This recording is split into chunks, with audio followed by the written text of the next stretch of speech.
बहुत समय पहले की बात है। एक घने जंगल के किनारे एक प्रसिद्ध अर्षि का आश्रम स्थित था। अर्षि अत्यंत विद्वान और तपस्वी थे। उनकी भविष्यवाणियां कभी असत्य नहीं होती थीं, इसलिए राजा महाराजा से लेकर साधारण लोग तक उनके पास आकर मार्गदर्शन प्राप्त करते थे। इसी जंगल के निकट एक नगर में धनराज नामक किसान अपनी पत्नी सुरभि के साथ रहता था। वे दोनों अत्यंत ईमानदार, दयालु और परिश्रमी थे, लेकिन एक दुख उन्हें सदैव व्यथित रखता था। उनके कोई संतान नहीं थी। उन्होंने देवी देवताओं की आराधना की, व्रत उपवास किए, संतों का आशीर्वाद लिया, लेकिन कोई समाधान नहीं मिला। जैसे जैसे समय बीतता गया, उनकी चिंता बढ़ती गई। सुरभि ने कई बार आंसू बहाए, परंतु उन्होंने ईश्वर में अपनी आस्था बनाए रखी। एक दिन जब धनराज अपने खेत में काम कर रहा था, तभी एक यात्री वहां से गुजरा। बातचीत के दौरान उस यात्री ने उसे एक सिद्ध ऋषि के बारे में बताया, जो जंगल में अपने आश्रम में निवास करते थे। वे अर्षि दिव्य पुरुष हैं, यात्री बोला। यदि कोई सच्चे मन से अपनी समस्या लेकर उनके पास जाता है, तो उसे अवश्य समाधान मिलता है। यह सुनकर धनराज और सुरभि के मन में आशा की किरण जाग उठी। उन्होंने निश्चय किया कि वे भी अर्षि के पास जाकर संतान प्राप्ति का उपाय पूछेंगे।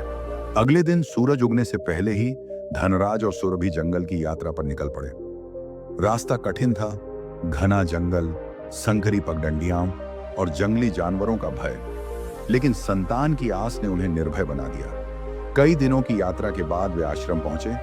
अर्षि ध्यानमग्न थे। जब उनका ध्यान समाप्त हुआ, तो धनराज और सुरभि ने उन्हें प्रणाम कर अपनी व्यथा सुनाई। गुरुदेव, हमने वर्षों तक पूजा अर्चना की, पर हमें संतान सुख नहीं मिला। अब केवल आपका आशीर्वाद ही हमारी आखिरी आशा है। धनराज ने प्रार्थना की। अर्षि ने कुछ क्षण आंखें बंद की और फिर गंभीर स्वर में बोले, तुम्हारे भाग्य में संतान सुख लिखा है, परंतु तुम्हारे पुत्र का जीवन संघर्षमय होगा।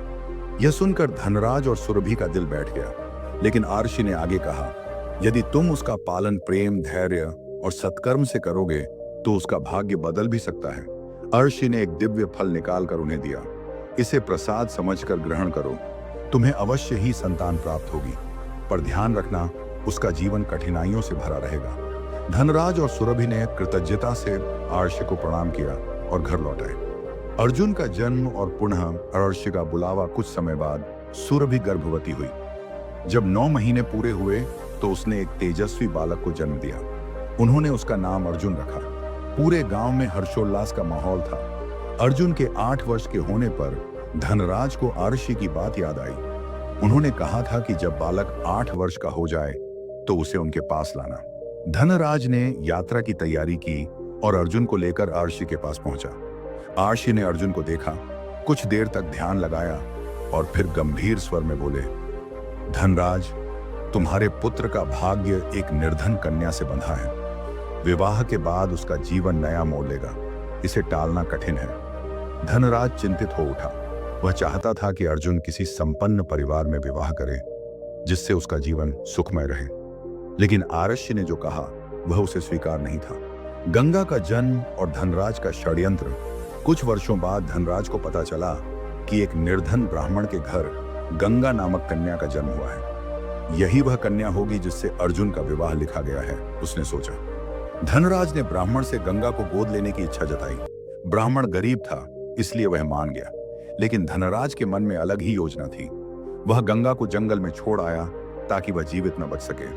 गंगा का नया जीवन भाग्य को कौन टाल सकता था। उसी जंगल में एक तपस्वी साधु का आश्रम था। साधु ने गंगा को पाया, उसे अपने आश्रम में ले गए और उसे अपनी पुत्री की तरह पाला। गंगा बड़ी होकर एक सुंदर, विदुषी और तेजस्वी युवती बनी।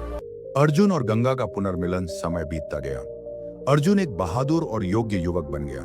नगर में एक भव्य समारोह आयोजित किया गया, जहां गंगा और अर्जुन की पहली मुलाकात हुई। दोनों की आंखें मिली और एक अनजाना आकर्षण जाग उठा। विवाह का प्रस्ताव और धनराज की असहमति।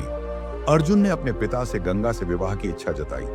धनराज को जब गंगा का नाम पता चला, तो वह सन्न रह गया। यही वह कन्या थी जिसे उसने वर्षों पहले जंगल में छोड़ा था। उसने अर्जुन को समझाने का प्रयास किया, लेकिन अर्जुन अपने निर्णय पर अडिग रहा। भाग्य का स्वीकार और विवाह। अंततः धनराज को एहसास हुआ कि भाग्य को बदला नहीं जा सकता। अर्जुन और गंगा का विवाह पूरे हर्षोल्लास के साथ संपन्न हुआ। धनराज ने पश्चाताप के आंसू बहाए और अर्जुन तथा गंगा को गले लगाकर आशीर्वाद दिया। कहानी से सीख, भाग्य को चुनौती दी जा सकती है, लेकिन उसे मिटाया नहीं जा सकता। समय के साथ सब कुछ वैसा ही होता है जैसा विधि ने तय किया है।